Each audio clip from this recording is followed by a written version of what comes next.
Durante el mandato de Guillermo Lasso, en el cual hubo dos cancilleres, Juan Carlos Holguín y Gustavo Manrique, se buscó un Ecuador más conectado con el mundo. Así al menos decía el eslogan gubernamental. Pero ¿qué le corresponde al nuevo gobierno? Lo vamos a analizar en nuestra siguiente entrevista. Vamos más allá de la noticia. Notimundo Estelar en FM Mundo con María del Carmen Álvarez. Nos acompaña a esta hora el doctor Marcelo Fernández de Córdoba, ex vicecanciller del Ecuador. Muy buenas noches y gracias por acompañarnos. Le saluda María del Carmen Álvarez.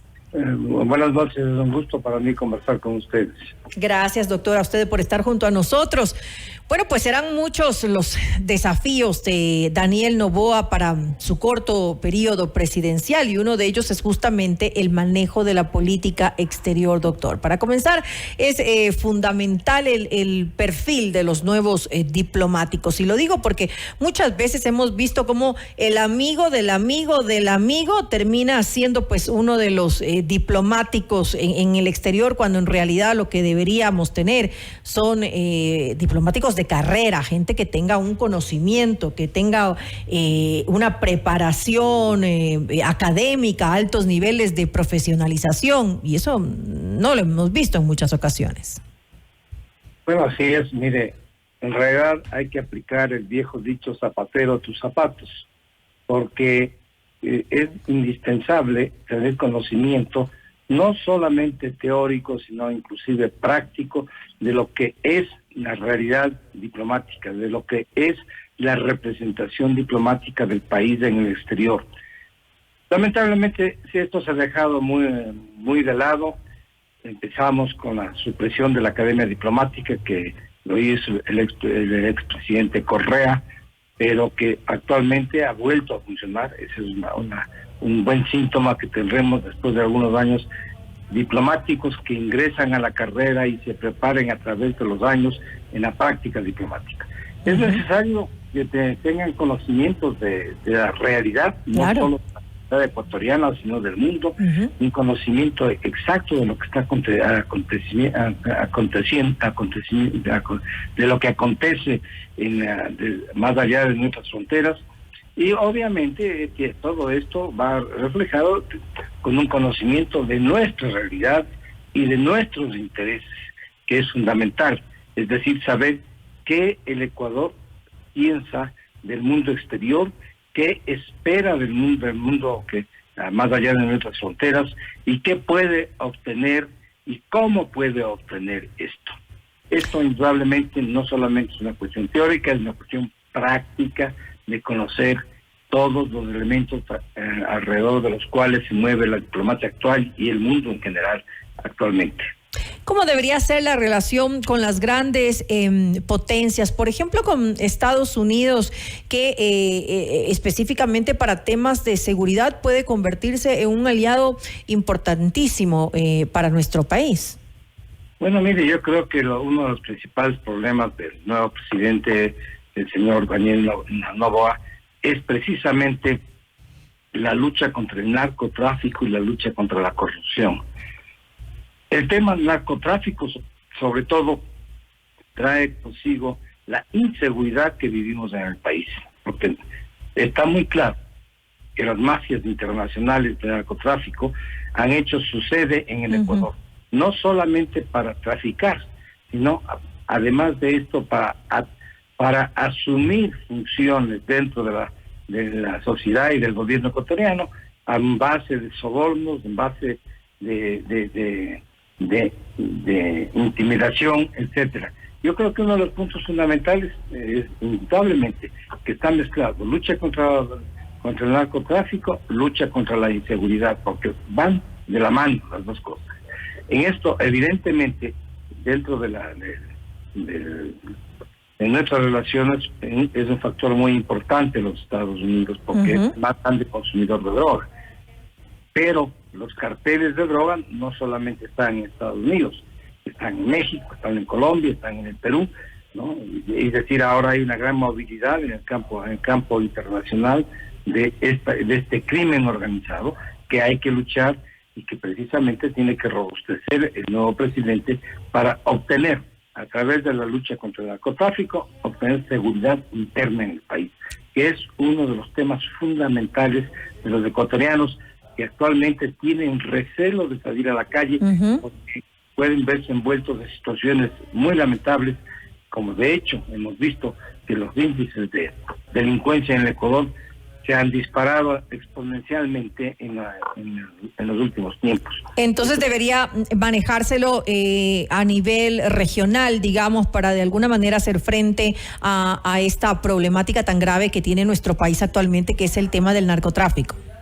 Bueno, evidentemente, el Ecuador no solamente actualmente es el sitio de tránsito de la droga que viene de Colombia y del Perú, son los dos principales productores, sino que también ya somos parte de esto. No solamente es el tráfico, el que a través del Ecuador circula el narcotráfico, es el consumo interno que existe.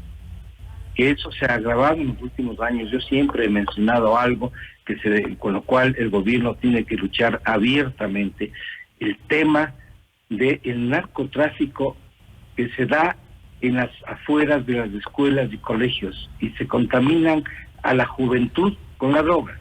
Es algo que está a la vista y que obviamente hay que luchar contra esto. En el momento en que ahora presidente Noboa, él mencionó algo que es sumamente importante, que es estos límites establecidos por el gobierno de Correa para la tenencia y tráfico de droga, ¿no? Que deben ser suprimidos y deben ser combatidos, porque ahí está la facilidad. Sí, sin lugar a dudas. Doctor, para no salirnos del tema de política exterior, que es justamente lo que quiero analizar con usted más detenidamente, revisemos, por ejemplo, el tema de tratados bilaterales, que es importante. ¿Y qué se puede hacer con relación a esto en tan poco tiempo que va a tener de gestión el próximo gobierno? Bueno, espero que usted se refiera a los tratados, a los TLC. Así es, exactamente. Que hemos visto que son beneficiosos para el país. Tenemos realmente vigente un solo tratado con la Comunidad Europea y hemos visto que hay un amplio beneficio para el Ecuador, para la población ecuatoriana, para los consumidores ecuatorianos y para los exportadores ecuatorianos. Evidentemente que el presidente Lazo inició los trámites con algunos países. Ahí está Corea, está la China. Hay una serie de países que el Ecuador debería tratar de negociar tratados de libre comercio. Y ahí están los Estados Unidos, que nos hemos quedado al margen de la negociación. Menciono al último Estados Unidos porque es el más importante. Claro. Parte de nuestras exportaciones van a los Estados Unidos. Casi un 40% de nuestras exportaciones van a los Estados Unidos. Es decir, tenemos que contar con el mercado norteamericano, no solamente para exportar, sino también para importar y abaratar los productos que ingresan al Ecuador.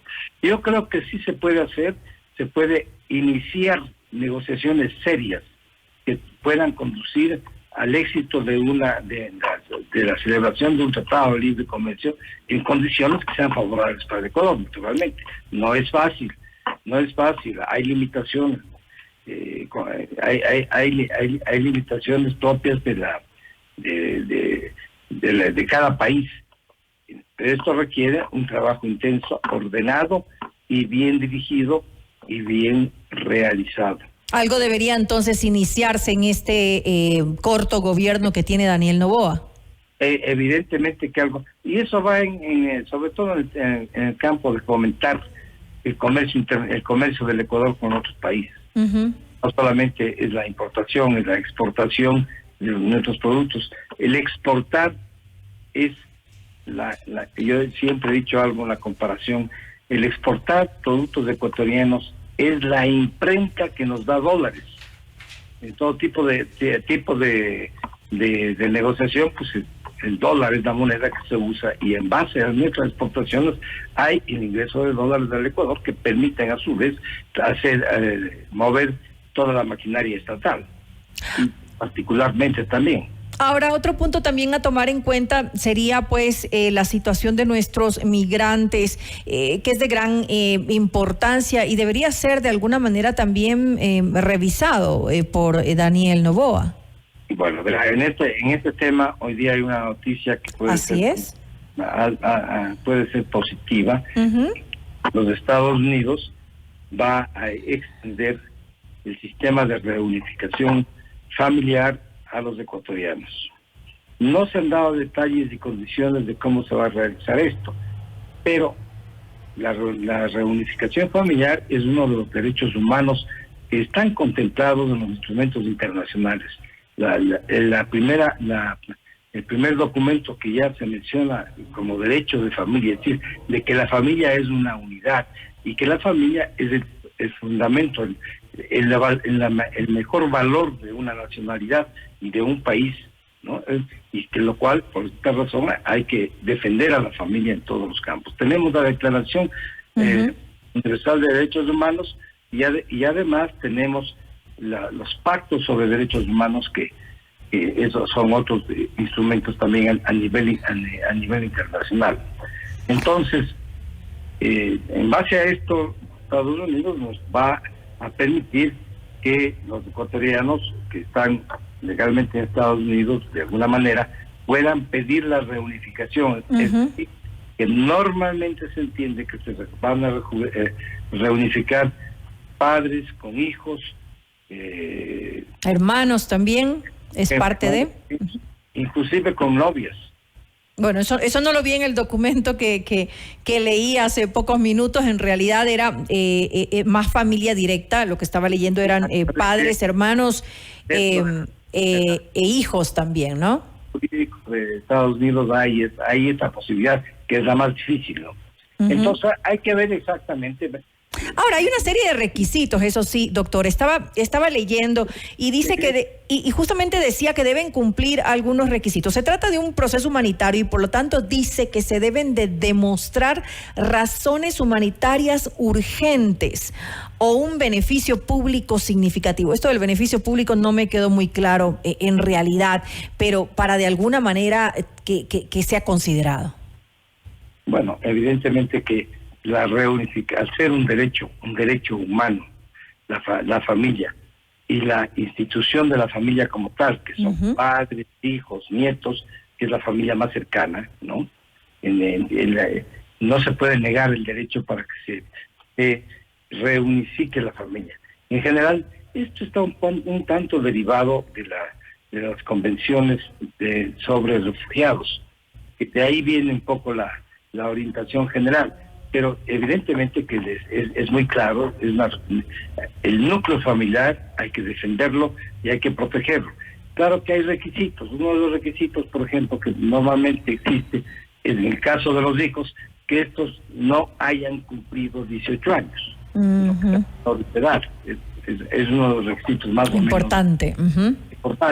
Obviamente, de padres a hijos, a nietos, hay que presentar partidas de nacimiento, aprobar el parentesco, y la persona que pide, esto hay que tener es un requisito, a mi modo de ver, uno de los más importantes, que pide la reunificación, esté legalmente en Estados Unidos. Claro que sí, estaba viendo eso también, que sea ciudadano de Estados Unidos o residente permanente. Residente permanente, que tenga lo que se llama la Green Card, ampliamente conocida. Entonces hay que ver, el anuncio de la Embajada Americana es un poco genérico, no ha entrado en detalles, pero en todo caso es un buen paso que será bien recibido por los inmigrantes ecuatorianos que están ya en los Estados Unidos.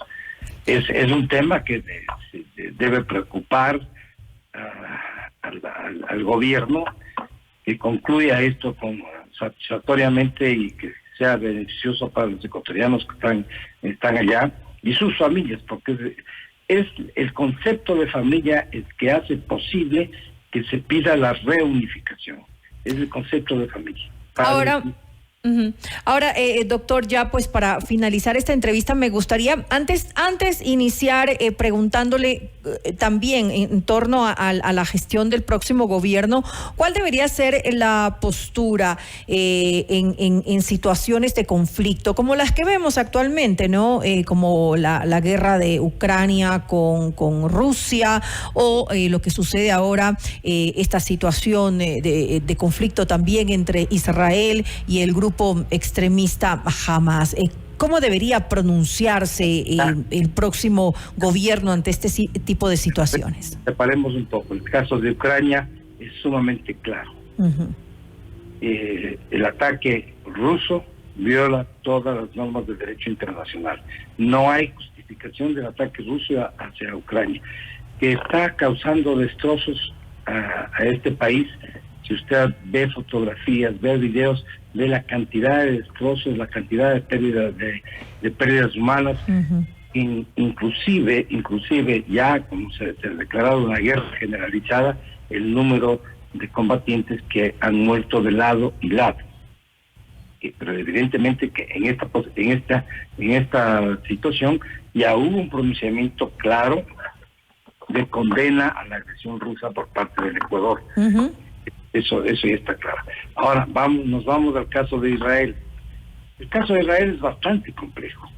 En realidad, las acciones de Hamas sí son condenables porque son actos terroristas, pero tenemos que mirar también el otro lado.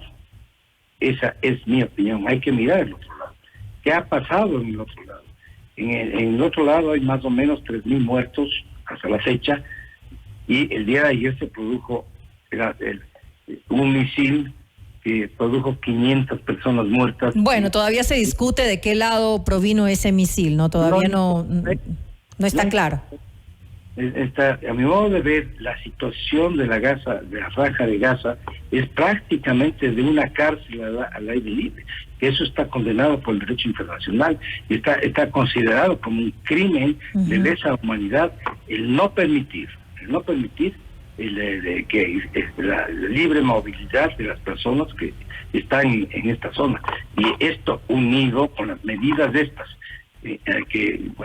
de cortar el agua, la luz, claro, de acuerdo, de alimentos, uh-huh. se va a producir en Gaza, y ya se está produciendo realmente una crisis humanitaria de dimensiones inmensas, ya que Gaza tiene alrededor de 2.200.000, 300.000 habitantes, es decir, es una población sumamente extendida. Obviamente no quiere decir que los atentados de Hamas no sean condenables. Ahora, quizás la reacción de Israel de querer borrar indistintamente a culpables y a inocentes, es decir, a culpables de Hamas más la población civil, eso no es justificable.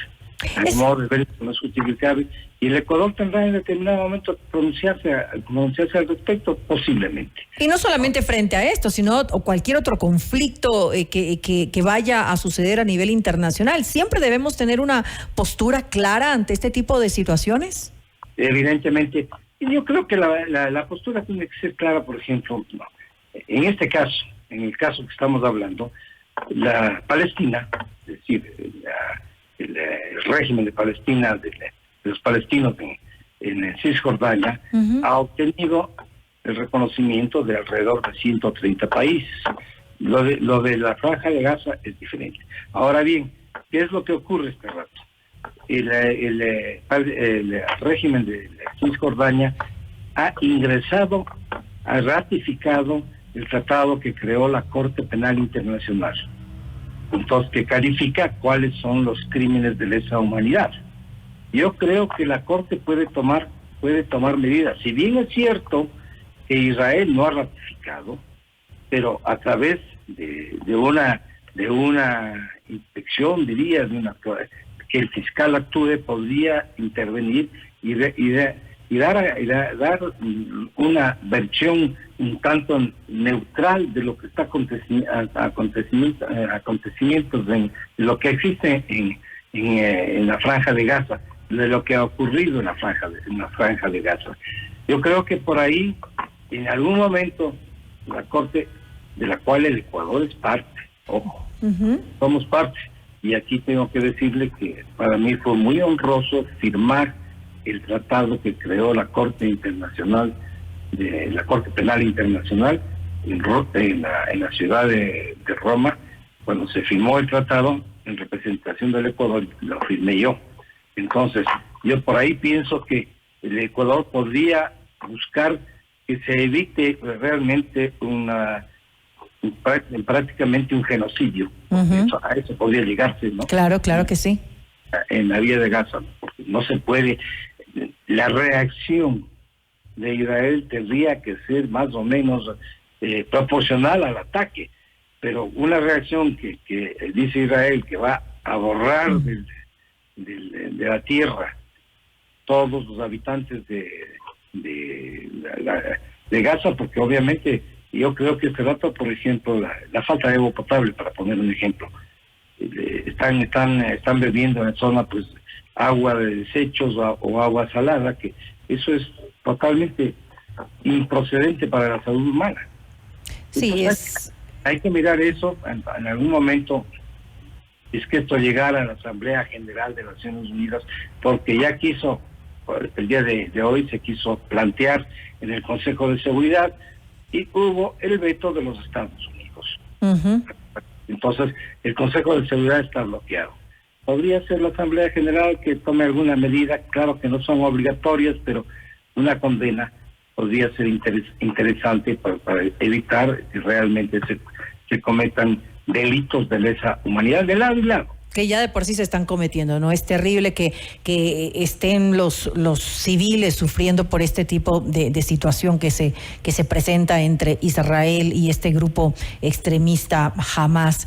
Doctor Marcelo Fernández de Córdoba, como siempre, gracias por contar con sus interesantes opiniones y su gran experiencia con relación a este tema, y podríamos pues quedarnos hablando mucho tiempo más de lo que ocurre en estos momentos. El tiempo es escaso. Así es, igual le agradezco muchísimo por estar junto a nosotros en este espacio. Y lamento que no pude usar el Zoom. Tranquilo, para la próxima ocasión será. Ahí será, ok. Gracias, hasta luego.